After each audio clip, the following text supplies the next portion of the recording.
po akong pumurol sa acting. Ano? Pumurol. Pumurol. Before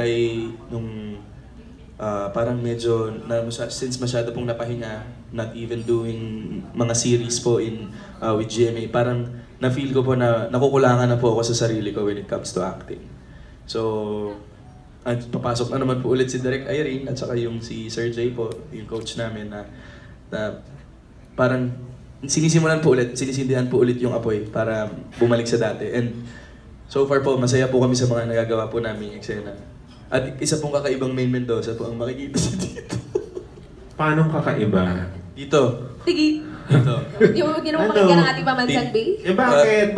Dito grabe. As in, tigilan mo na ako. Ba't kanya inaawat? Binubuli po niya ako eh. Ganyan po siya kahit sa kami dito. Ginagalingan po talaga niya. Ano to? Di ba pwede ginagawa ko lang yung kailangan kong gawin? Sobrang improve po. Talaga? Umaktres dito alam si mo, May. mag-i-expect yung mga tao. Oo, sa lahat sobrang na kami ng nag-i-expect dito, ngayon. Sa mga naka-Facebook live, wag po kayong maniwala kay Ate. Wala pong katotohanan yung sinabi. Hindi totoo! Talaga, Alden.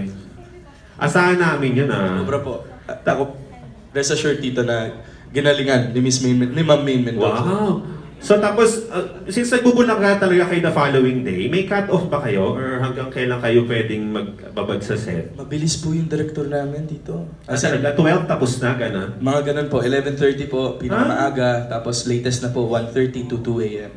Pero nakunan po lahat, nadadrop lang po yung ibang eksena kapag sa weather, pag maulan po, minsan hindi talaga nakukunan. Pero sobra pong the best to si Direk ay